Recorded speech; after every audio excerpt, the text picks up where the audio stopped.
Reprenons le point de la concaténation des chaînes de caractères. Supposons que j'ai une string S1 qui s'appelle 1, une deuxième chaîne de caractères S2 qui s'appelle 2, et une troisième chaîne S3 qui s'appelle précisément 3. Et supposons que je crée une string S4 qui va être le résultat de cette concaténation. S1 plus un espace plus S2 plus un autre espace plus S3. Qu'est-ce qui se passe quand je fais ça? Le point dont il faut se rappeler, c'est que la classe string est une classe immutable.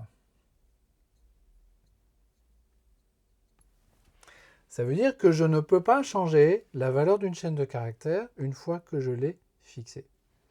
Donc j'ai une première chaîne qui s'appelle S1, qui est une zone de mémoire pointée avec un pointeur, dans laquelle j'ai pas hello, mais dans laquelle j'ai 1.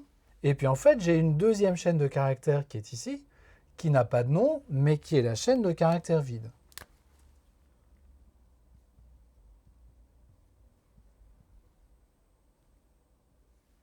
Alors elle est plus petite que la première parce que le tableau qui est à l'intérieur est plus petit, mais il n'empêche qu'elle prend quand même de la place en mémoire. Et dedans, je vais juste mettre un petit tiret ici pour dire que j'ai un caractère qui est le caractère d'espace, mais cette chaîne de caractères, elle existe. Qu'est-ce qui se passe quand je fais la concaténation de ces deux chaînes? Ce qui se passe, c'est que je crée une nouvelle chaîne de caractères en mémoire qui va contenir un tableau avec dedans les caractères U, N et le caractère d'espace. Et puis S2, c'est encore une nouvelle zone mémoire qui contient le tableau avec 2. Et quand je fais la concaténation de ces deux chaînes et de S2, je crée encore une nouvelle chaîne de caractères avec dedans 1 espace 2. Et puis je reprends le processus pour concaténer avec l'espace qui est là. Et puis encore une dernière fois pour concaténer avec le S3 qui est ici. Ce faisant, j'ai créé combien de chaînes de caractères?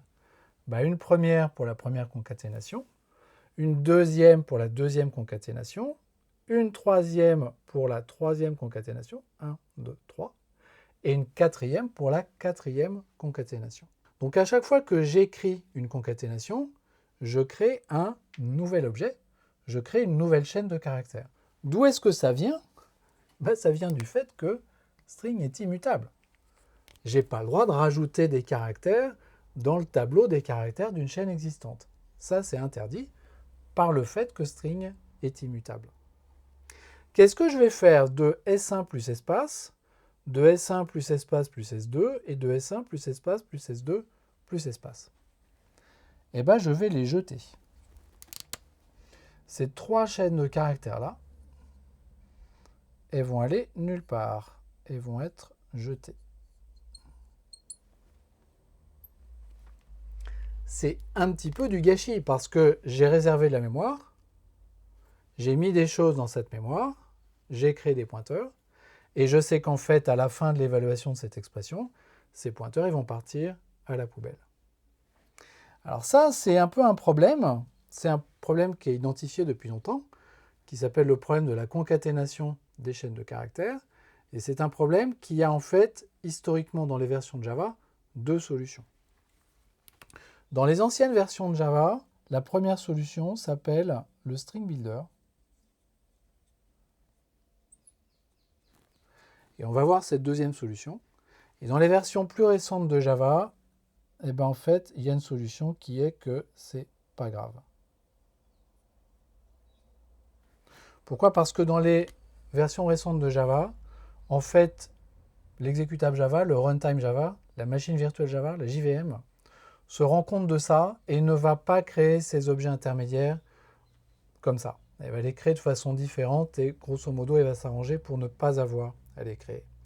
Mais ça, c'est dans les versions vraiment très récentes de Java. Dans les versions plus anciennes, ce que l'on préconisait, et c'est important de le savoir, c'est d'utiliser un string builder. Grosso modo, qu'est-ce que c'est qu'un string builder? C'est une chaîne de caractères, mais qui n'a pas ce caractère d'immutabilité. Un string builder, c'est une chaîne de caractères mutable. C'est-à-dire une chaîne de caractères dans laquelle on va pouvoir rajouter des caractères.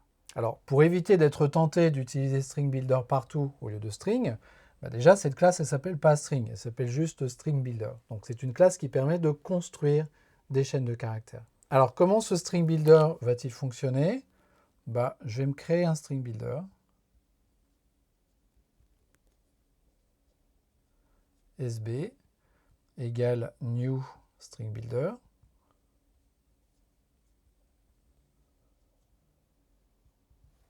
Et puis, sur cet objet string builder, j'ai des méthodes append. Donc, je vais dire que dans ce string builder, je vais rajouter S1. Et en fait, cette méthode append, elle retourne ce même string builder. Donc, je peux même chaîner les appels à append. Donc, je peux dire après, je rajoute cette chaîne de caractères. .append S2. .append. Encore un espace. .append S3. Et ça va me former à l'intérieur du string builder le même tableau que le tableau formé à l'intérieur de S4. Comment est-ce que je fais pour construire S4 une fois que j'ai fait ça? Je fais string S4 égale sb.toString. Notre bonne copine, la méthode toString de la classe object, qui va prendre le tableau que j'ai construit à l'intérieur du string builder et créer une chaîne de caractères à partir de ce tableau.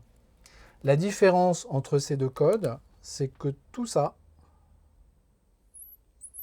ça se passe dans le même objet. Je n'ai pas de création d'objet. Donc, quel que soit le nombre de concaténations que j'ai à faire, je ne crée qu'un seul string builder. Je n'ai pas cette création de chaîne de caractères intermédiaire à chaque fois. Alors, en toute rigueur, ce code-là et ce code-là vont probablement être autant performants à partir de Java 7, parce que à partir de Java 7, quand le compilateur il voit ce genre de truc, en fait, il génère ce code ici au niveau de la compilation. Donc j'ai beau écrire des concaténations, le compilateur se rend compte que ces concaténations, ça peut être fait avec un string builder, et donc il va me compiler ça directement. Java 7 c'est 2011, donc si on est sur des applications qui sont antérieures à Java 7, on est sur du code qui est vraiment très très vieux. Mais la beauté du truc, c'est qu'à partir de Java 11, ce code-là, il est encore optimisé, et il va être beaucoup plus efficace que le string builder qui était généré par Java 7. Donc de toute façon, ce pattern de code-là, je le montre pour être complet parce qu'on le rencontre dans les applications, mais a priori, depuis Java 11, c'est toujours ce code-là qu'il faut préférer et qui va devenir plus performant.